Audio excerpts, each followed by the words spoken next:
Good morning, you're watching the Daily Jam. Oh, yeah. Good morning, Vietnam. It is Wednesday, the 5th of February, 2025, and today I would like to continue the discussion of practice and warming up. Practice and warming up. Practice and warming up. I want to continue this discussion, this train of inquiry, this train of thought, because, well, there's a lot of reasons. I mean, practicing an instrument is the crux, one would assume, of being a musician. So it's a very important thing to discuss.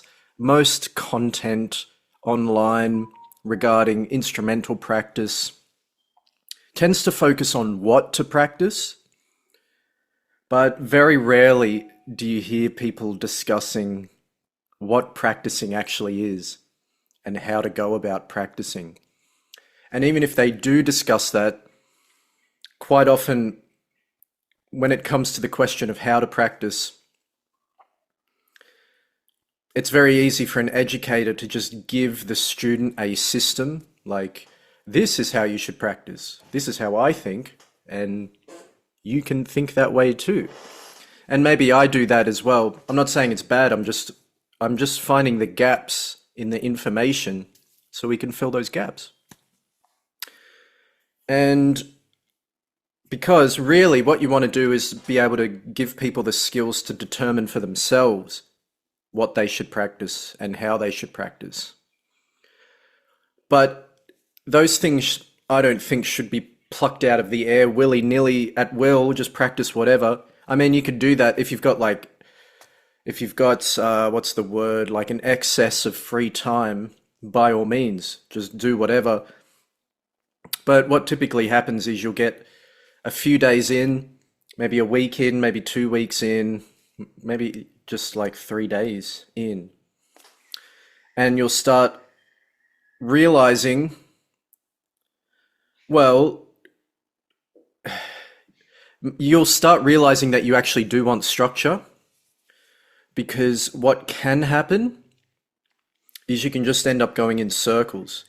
You just follow your nose, and without realizing it, you just end up spinning around in circles like Kylie Minogue, move out of my way.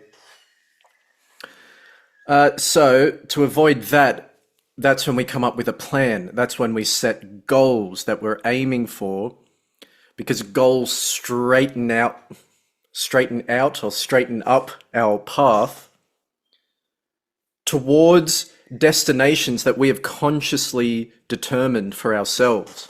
So it's not just willy-nilly, oh, look what I discovered. Look what I unlocked.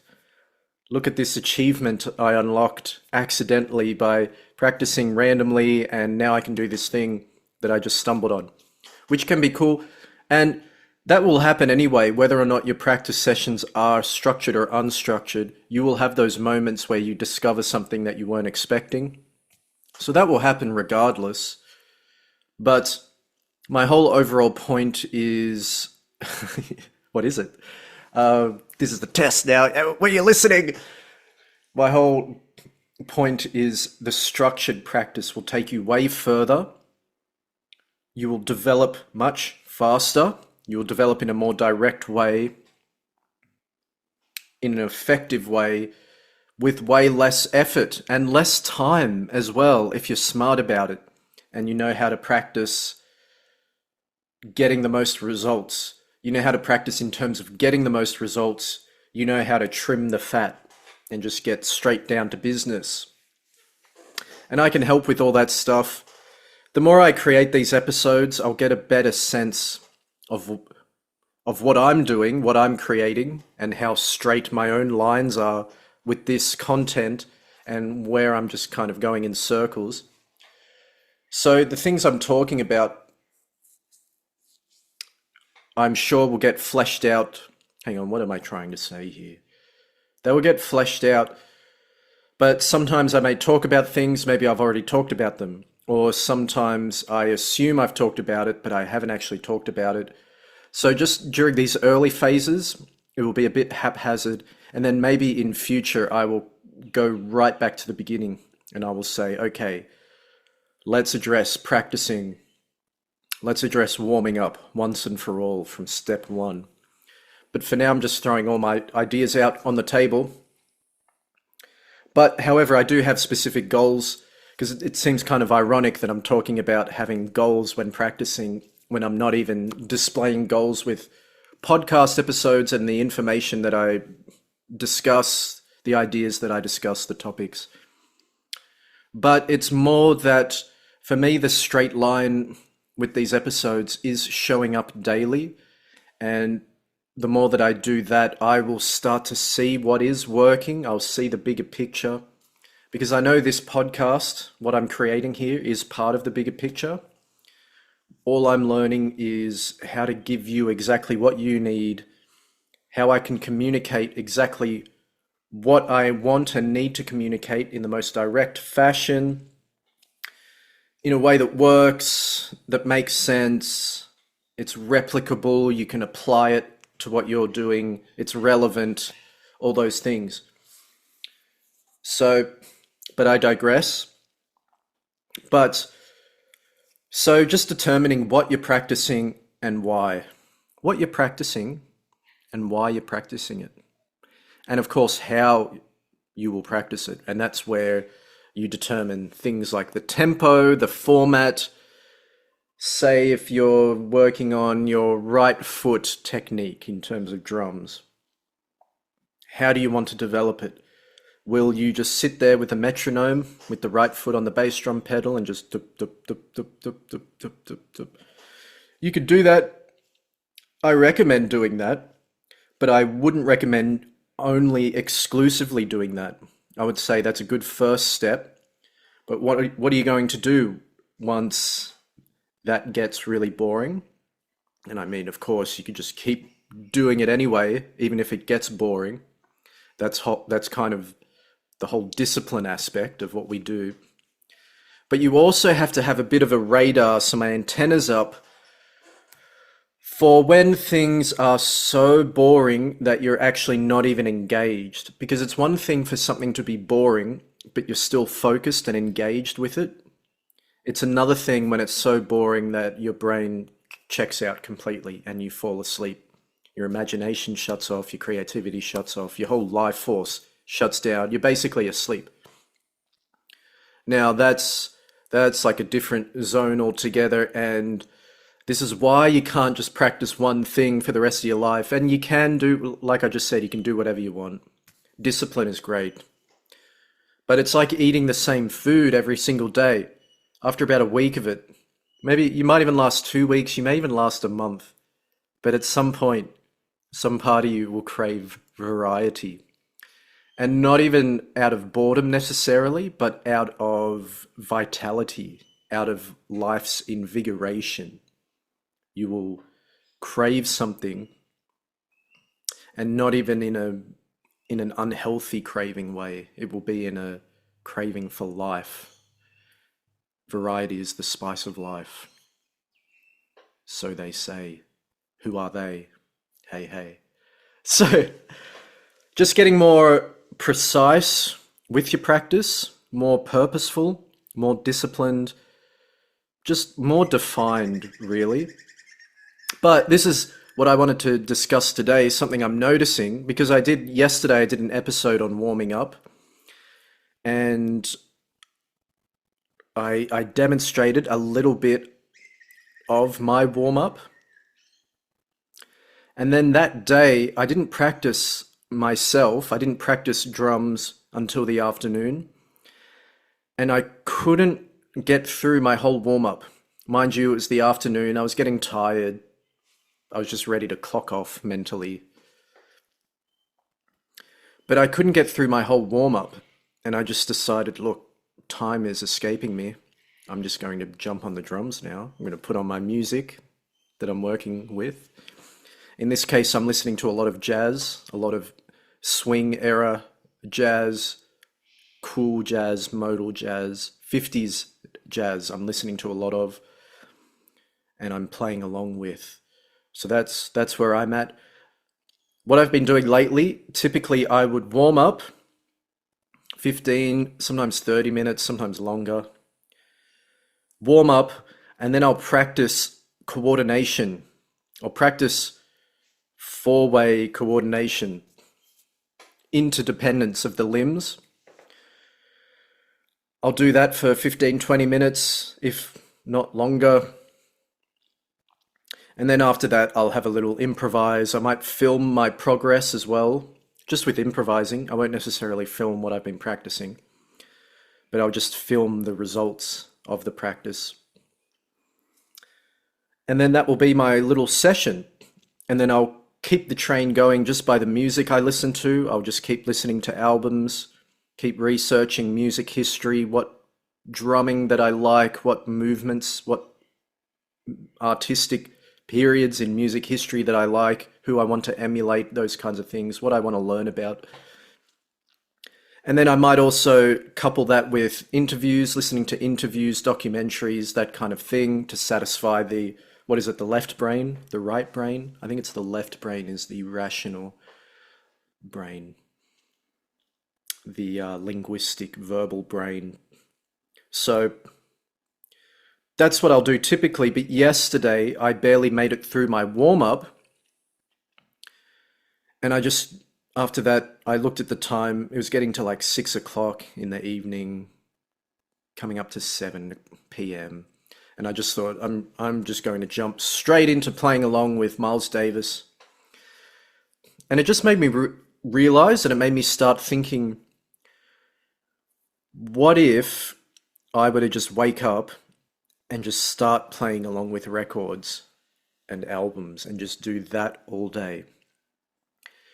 Do I need to compartmentalize a whole warm-up routine that takes me like 15 minutes at minimum, upwards of 30 to 45 minutes, just by choice, just because I get on a roll with it, it feels good, so. But is that really necessary? Or can I just jump straight in? Kind of like Mario Kart. Is there, it sounds like a shortcut, like, is there a shortcut? But a shortcut makes it sound lazy, because it's not like I'm looking for shortcuts in that way. But at the same time, if you're playing Mario Kart and there's a shortcut there and you know how to take it and you want to win the race, you would just take the shortcut because it's not cheating. It's actually built in to the level by the game programmers. So it just depends. But anyway, so I didn't come to any definite conclusion there, but it just made me start thinking, because here's one of the challenges of creating content, especially, well, in particular, drumming content, music, instrumental practice content, is that I feel like on one day or 1 week, I will preach a certain philosophy that's working for me. And then the next week, I may realize, uh-oh, I have to tweak some things because I feel a bit stuck. And today I just woke up and I did the complete opposite of what I normally do. And that really worked for today. So what I was talking about last week isn't set in stone. Maybe it's a bit more over here. And then I could do that for a week and then realize, no, actually, I was right the first time, but I just need a way that I can bounce back and forth between structured and unstructured. So that's the challenge, is that you put out content while you're still learning and developing and evolving. So you have to release content knowing that you may actually go back on something that you said, but not in a way like, not in a way of like going back on your promises necessarily. Not in terms of like where it's like not of integrity, like you're not being truthful, because you're at, well, for me right now, I'm expressing the truth of what I know to be the case for drumming, all my years of drumming, all my experiences teaching, studying. This is where I am right now. This is to the best of my knowledge, the best possible quality information that I can give to you is what I'm giving to you right now. But that doesn't mean that in retrospect, I may look back and realize, Oh, I should have talked about this. Oh, actually, now I think that. Oh, I should have blah, blah, blah, XYZ. So that's one of the challenges, but I like just jumping in. I like just jumping in and having a go because I know once I get the momentum going, once I see the path and the destination, I already have the vision for the destination.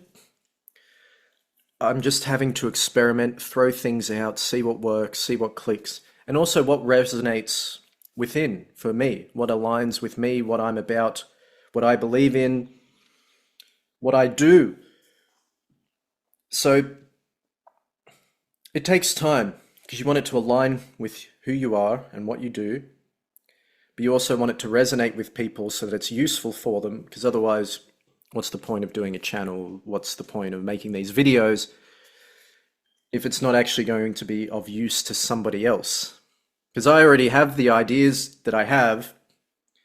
I'll just keep practicing what I practice because it works, and I grow from it every day. So I can just keep doing that, but I want to share the ideas just in case someone wants to do what I do, or they're already doing it and they want some ideas to make their experience way better than what it is. Because I believe in information exchange, I believe in the evolution of ideas, and so I feel like, okay, well, I'll just go first, and then people can laugh at me if I stuff up or whatever. But I'll just break the ice to get the conversation started, so then we can all evolve together and just get way better together and just improve the standard of performance, of music, of philosophical inquiry, of spirit, let's just say. Let's raise the standard. So that was a total sidetrack. It's all related, but my whole point with today's episode was that I've been talking about warming up at the drums or on your practice pad before you play drums. And then yesterday, I didn't even get through my whole session. So I'm just experimenting now what will work. If I should just wake up and just start playing along with the music that I want to be able to play. Mind you, of course, this is the 21st century. When I wake up, I'm thinking about the emails and all this stuff. Not right when I wake up, like after I've meditated, had a shower, all those things. But you've got to take care of business first.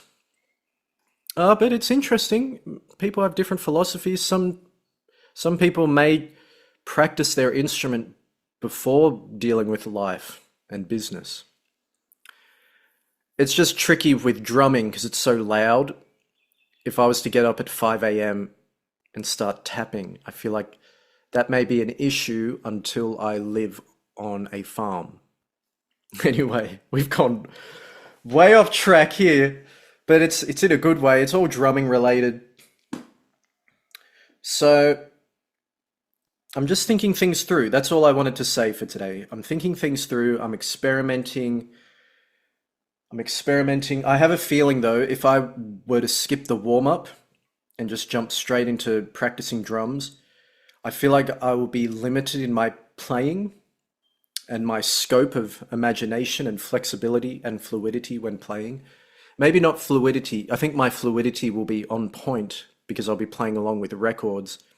So my time feel would be great. My touch, my tone, and my sound, my flow would be great. But I don't think I'd have that overall mastery over my playing and expression, that fluency of language. I don't think I'd fully have under my belt if I was only playing along to albums. And I think that's something I've realized years ago. And that's why I come back to this kind of routine. Oh yeah, and the routine I'm working on, as I delved into briefly, it's based in coordination stuff. I truly believe that you can basically create a system that underpins all possible rhythms that we hear in popular music today. And you can actually write out each of those rhythms and you can systematically go through for every single limb and be able to play any kind of rhythm that comes up. You can execute it at will with great mastery. It's like the best preparation. It's like learning the English language before writing an essay or giving a speech. It just helps you have greater mastery over the words that you use. So maybe I'll talk about what I'm personally practicing in a future episode, because that's just something that I know on a deep level. It's like this mission I've been on for decades. So I'll have a go, just giving you a sense of where I'm at with that. Maybe it gives insight to the way I think, which might give insight to the way you think. But my overall goal is freedom. It's just freedom. That's my overall goal. I practice what I practice daily so that I can play freely, so that I can just express myself freely and reach new levels of expression, new subtle dimensions of expression, gradually expressing the inexpressible. That's the goal. So the goal is freedom. So that's why I practice what I practice. These are the things that I determine that I need within myself, what feels, based on how it feels for me to drum and what feels comfortable, what needs work. My overarching goal is freedom, and so I work through coordination studies, which also helps with reading, helps with listening. But we can talk about that in future. Let me know if this resonated with you. Please leave me a comment with what you took from this episode, what you'd like me to discuss in future. Remember to please like, follow, subscribe, and get in touch. You can send me an email, jamalsalemdrums@gmail.com. My social media handle is @jamalsalemmusic. You can find me on Instagram, what else? TikTok, Facebook. What else? That's about it. YouTube. And let me know your progress. Please reach out. I'd love to know where you're up to with your drumming. Let me know how this channel helps you. Let me know if we can work together. I wish you the best on your journey, and I will talk to you soon. Peace.